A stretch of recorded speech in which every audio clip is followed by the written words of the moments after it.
যেই দিনটায় আমরা দাঁড়িয়ে, অর্থাৎ শ্রমিক দিবস, মে দিবস, পয়লা মে, আরও একটা পয়লা মে, শ্রমিকদের প্রতি শ্রদ্ধা জানানো, শ্রমিকদের প্রতি শ্রদ্ধা জানিয়ে প্রচার শুরু করা, এই সমস্ত বিষয়গুলোর দিকেই নজর থাকে কিন্তু শাসক নেত্রীর, অর্থাৎ মাননীয়া মমতা বন্দ্যোপাধ্যায়।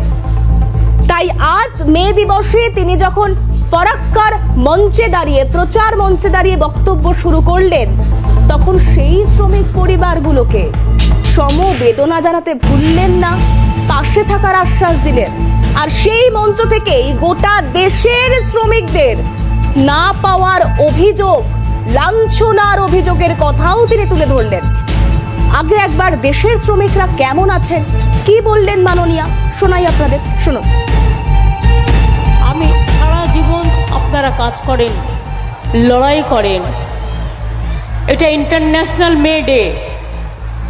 যারা আন্দোলন করেছিলেন, লড়াই করেছিলেন শ্রমিকদের অধিকারের দাবিতে, তাদের সকলকে আমি বলবো যে আপনাদের সেই লড়াইকে মনে রেখে মে দিবস প্রতিবারই আমরা উদযাপন করি সর্বত্র। আজকেও শ্রমিকদের শ্রদ্ধা জানিয়ে আমি এই সভা শুরু করছি। আমি জানি আজকে দেশে সবচেয়ে বঞ্চিত, সবচেয়ে লাঞ্ছিত, সবচেয়ে অত্যাচারিত তারা হচ্ছে শ্রমিক সমাজ। আপনি কি জানেন যে এই বাংলার কত সংখ্যক শ্রমিক ভিন রাজ্যে কাজ করতে যান? আপনি কি জানেন এই বাংলায় কত সংখ্যক শ্রমিকের ভিন রাজ্যে কাজ করতে গিয়ে নানান কারণে মৃত্যু হয়? এই প্রশ্নের উত্তর বোধহয় তার জানা নেই, বা জানলেও তিনি কোনো কারণে ফুৎকারে তা উড়িয়ে দিতে চান হয়তো।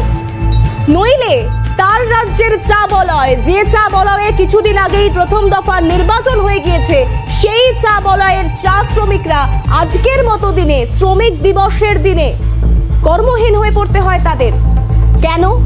এখানেও যে অভিযোগ বারংবার সামনে আসছে, এই যে চা বলয়ের ছবি আপনাদেরকে দেখাচ্ছি, তোতাপাড়া টি এস্টেট, যেখানে রীতিমতো আজকের দিনে, আজকের মতো শ্রমিক দিবসের দিনে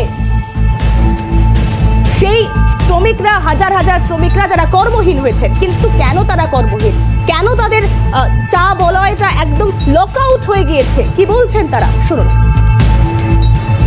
कल शाम को पता था, पेमेंट दिया, उस समय पेमेंट आया लेबर सब, तो शाम को पता चलता है कि 7:30-8 बजे तक बगान बंद करके चला गया। कौन मालिक? हाँ मालिक। क्या नोटिस दिया था? Suspension of work? ना बोला खाली लिखा है, खाली रोटी टांग के बगान चल सकेगा, पत्ती नहीं बगान में बोल के उठो, बंद करके चला गया। आज पता चल रहा है कि नहीं, बगान बंद हो गया। অর্থাৎ বাগানের আইন শৃঙ্খলা, চরম আর্থিক সংকট এবং সময় মতো বেতন না পাওয়া, একাধিক সমস্যা রয়েছে এই রাজ্যের শ্রমিকদের। গোটা দেশের কথা আগে ঘর থেকে বের করুন, ঘর থেকে উঠে আসুক।